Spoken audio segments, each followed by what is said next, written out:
Hey guys, welcome back. Jet Scott here, and today is a very special video. Not to point anybody out, not make anybody feel discouraged, but Rob, this is for you and your little girl Emmalyn, or as you called her, Emmy, on the phone. Hope you guys enjoy the package I sent you. I appreciate all your patronage to the channel and helping us out with the old big yellow and black here. So today we're going to do this for you as a tutorial, how to make your own custom car emblems. And if you don't know what I'm talking about, I have made two of these. One is for Chris Birdsong Junker Up's Daisy car, and the other is for myself. This Jezebel emblem, which is a J off a Javelin, E-B-E-L from a LeSabre, I think a Century. That E is from Javelin as well, I think. Looks like the J. And the Z is from a big Z28 emblem I had.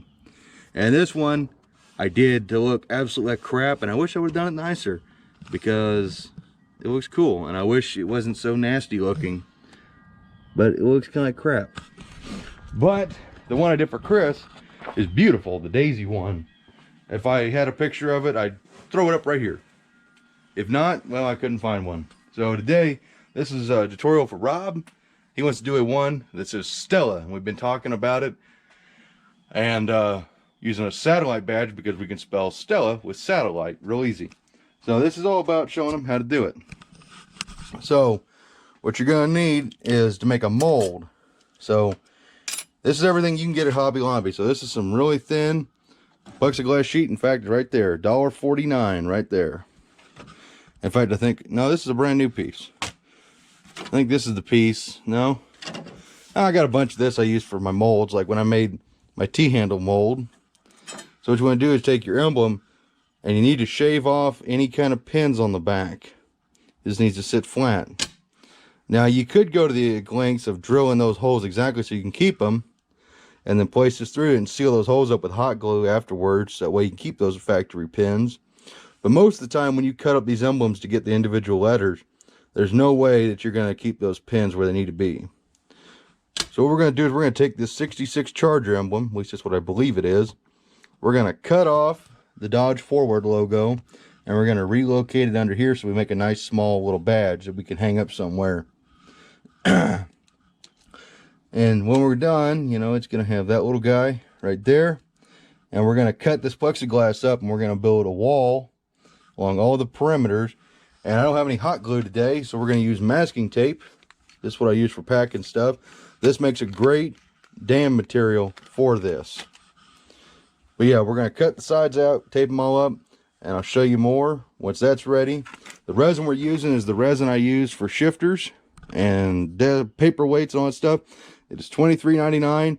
Amazing Clear Cast 2-part clear coating and casting resin high gloss from Alumilite. You get this big old thing here, these two big old tubs, for $23, $24, whatever. Makes a real nice casting, real strong casting, and really nice and clear as long as you don't mix in too many bubbles. I got other videos on how to do bubbles. And we're going to put a little bit of white pearl pigment in there, alcohol dye. And you're going to need, I use 2 little Dixie cups to pour part A and part B into. And then we mix those in a bigger clear cup. Now here's the thing. When you mix it with this big cup, you want a cup that bends and flexes, not one of the ones that hard cracks. So this is what I use. And of course, popsicle stick. Got to have that. The dye thing is optional. You can put metal flake in there. You can do any color you want. So that aside, we are going to get to cutting and making this thing how we want it. So I'll see you guys when I get back. All right, we got our emblem shaped how we want it. This little piece, we set it right inside there, and it's perfect. It's going to make a nice little medallion desk ornament thing. Sorry, don't look at my crotch. So, sorry, Rob. But, so we're going to go ahead and we're going to measure this out. We're about 1/4 of an inch from this edge. So we're going to go over here. And we're going to do the same thing. This is, you know, how big you want your mold to be. We're going to come over here. We're going to mark off another 1/4 inch. And then we're going to come up here. Of course, you know, if you know how to make a mold, this is pretty simple. So we're just going to skip ahead right here. Now we got a line drawn. We're going to go 1/4 inch from the bottom. My ruler's too big, but you know what? No one ever had a problem with too big of a stick, so go up here from the top, and we're going to go 1/4 inch as well.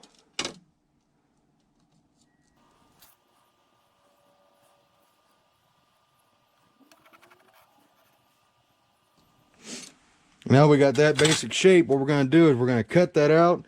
I highly recommend someone be smarter than me. Get a safety knife or something. I'm going to use a razor blade. That's just how I am. I'm stupid.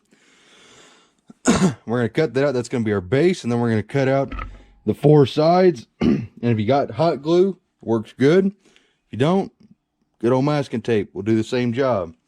So I'll show you when I got all that made.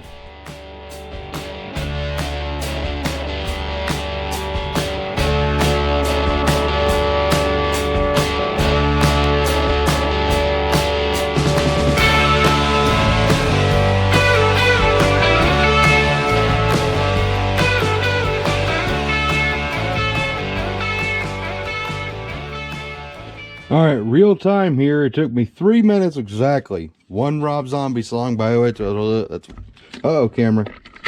That's what I was listening to. So there's our base. Here's our sides. They're going to go on like so. And then we went ahead and cut our end pieces there. So I'm going to get all that taped up. You guys enjoy a little more speedy footage. I'll show you when I'm done.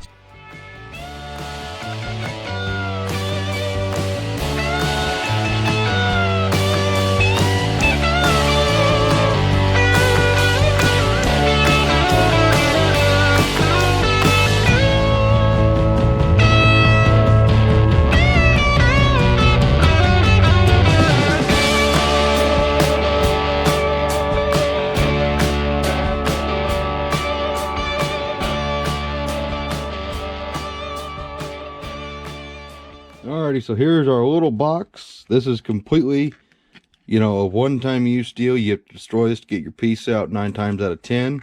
That'd be a good time to spray in a mold release.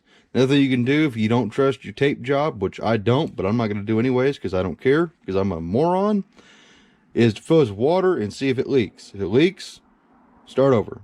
Or find your leak, let this dry out, fix it with tape. This is where hot glue really, plays a good killer part because it takes up any slack. There's a little like this, how this is moving. That is enough for resin to slip through. I'm just going to hope and pray for the best. And hopefully not waste any resin. Because, I got other things I need to use that for. But Rob, this is just for you, man. Just for you, brother. So we're going to go ahead and take some masking tape. And we're going to tape this baby down to the old welding plate we got on the bench. So it don't go nowhere. And Watusi right in the middle of it, so I can't use it for anything else.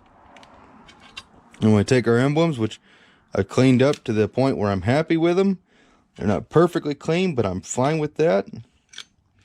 You want to get these positioned just how you want them, how you want them set in the resin.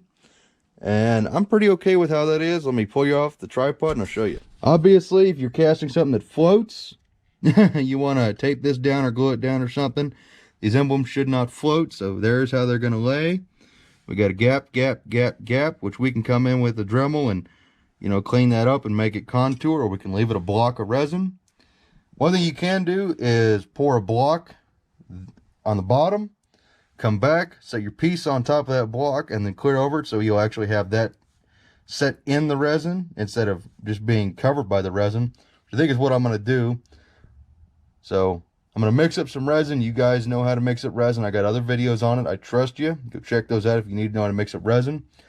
And, pretty much, 12 minutes into this baby, and you got a mold, you got your emblems. Of course, if you're cutting up the emblems to make a nameplate, you're going to take more time. So now you know what goes into this. And when this is done, I will show you.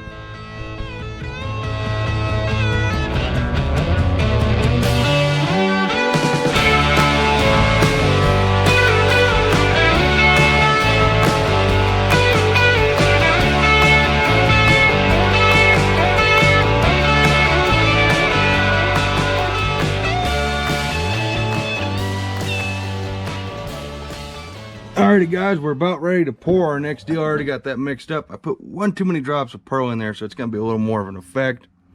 But so that's how much we got poured in the mold. What you want to do is take like a little straw. I'm going to do a pull test. And you see how that stays up like so. Whoop. We do another one. Boop. See how thick that is? That's exactly the consistency we want. So we're going to set our emblems in there, put our top layer on here. I'm just going to finish a shifter while we're at it, so show you in a bit. Alrighty, alrighty. As Dad would say, already. I should get some pliers, but...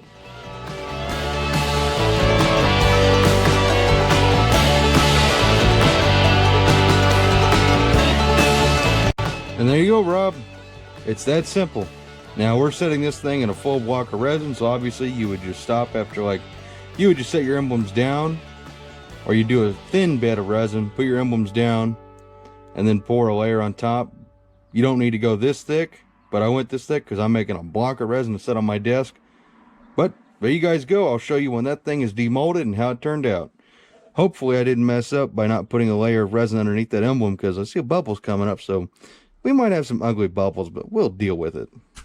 Alrighty guys, it is the next day. We are back, and I'm going to show you how to demold this. I already demolded it and finished the piece off, so before we do that, I'm going to show you this. So when you have your plexiglass mold, which I showed you before we finished off, when you want to demold the piece, you take like a little butane torch or something like what we commonly call Dad's little crack lighter. Take something like that, just heat up the plexiglass where it's gotten solidified and stuck to the resin. It'll peel right off. Just don't overheat it. Don't melt the plastic. You just want to heat it up to the point where it's, you know, just go over it like, just, you know, a little fire, just to heat it up, pull it back, and just keep doing that until you're across the whole piece of plexiglass. It'll come free. Let me show you how this piece turned out. I'm kind of angry at this piece because there's one or too many drops of pearl pigment in it, so it kind of looks hazy. And well, my emblem sunk, so it doesn't look as good as I was hoping, but there it is. Get a good look at that. As you can see, the piece is on the bottom. I was hoping it'd be in the middle, but I went ahead and just gave it a quick bevel on each corner. I'm just going to leave it like this. It's going to adorn my desk or Dad's desk, one of ours, probably his, because he's more of a charger nut than I am. But just a neat little deal you can do with resin.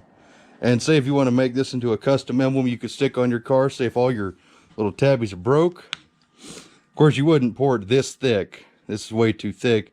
You get by with like a third of this thickness. It's plenty strong. You come here with a Dremel and just hog out around the edges until you got a nice contour, and then you put some good double-sided sticky tape on the back of here. Stick it on, and it'll stay. And trust me, that 3M double-sided tape or any of those stuff, they will hold an emblem on. My 73 Satellites emblems out back, they're held on by double-sided tape, and that's how they were by the factory. When I took them off to paint the car, I restuck them, and they're still on there. At least I hope so. That would suck if they're not, but there's your little piece, Rob. Well, that's my little piece. Now you know how to do it. If this worries you and you don't think you can handle it, just send me your stuff, and I'll make you a custom Stella badge. But anyways, appreciate everybody for watching, especially you, Rob and Emma. I hope Emma got to watch this. Rob, you better show this to her. And hope everybody else enjoyed, whoever watched it. And I hope to see you guys in the next one as we continue working on the Charger Jezebel. Take care, guys. See you in the next one. Bye-bye.